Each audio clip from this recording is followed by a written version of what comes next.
સુરતની ડિંડોલી પોલીસ દ્વારા નાઇટ કોમ્બિંગની કામગીરી હાથ ધરાઈ.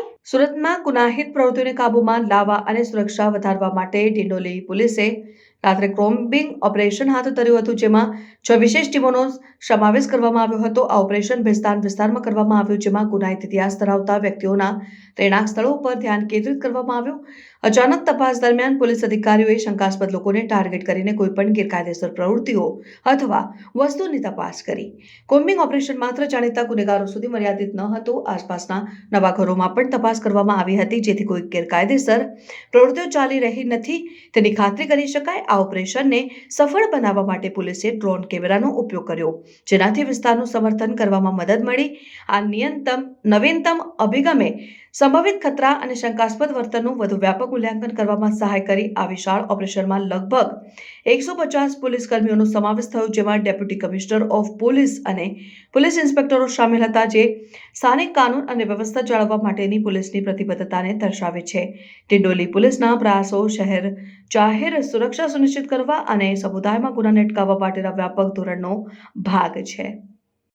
આજરોજ ડિંડોલી પોલીસ સ્ટેશન વિસ્તારમાં જે ભેસ્તાન આવાસ છે ત્યાં શરીર સંબંધી અને મિલકત સંબંધી ગુનાઓને અટકાવવા માટે અને આ પ્રકારના જે આરોપીઓ છે એને પણ ચેક કરવા માટે એક કોમ્બિંગનું આયોજન કરવામાં આવ્યું છે.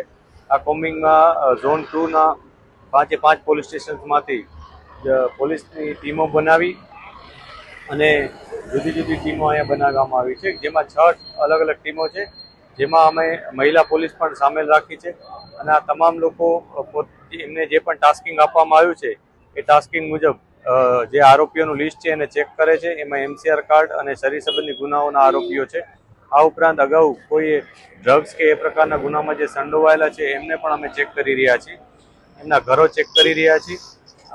આ જે કોમ્બિંગની કામગીરી છે એમાં અમે વિશેષ પ્રકારે એક ડ્રોનનું પણ મદદ લીધી છે, કે જેમાં 2 ડ્રોન દ્વારા અમે આખા વિસ્તારમાં કોમ્બિંગ કરી રહ્યા છીએ. આ ડ્રોન અમને એરિયલ સર્વેલન્સની દ્વારા મદદ કરે છે, જેથી કોઈએ છત ઉપર અથવા અન્ય કોઈ જગ્યાએ કે અવાવરૂ જગ્યાએ પોતાની કોઈ વસ્તુ છુપાવી હોય અથવા કોઈ ગેરકાયદેસર પ્રવૃત્તિ ચાલતી હોય એના ઉપર અમે નજર રાખી શકીએ અને તત્કાલ એના ઉપર કાર્યવાહી કરી શકીએ.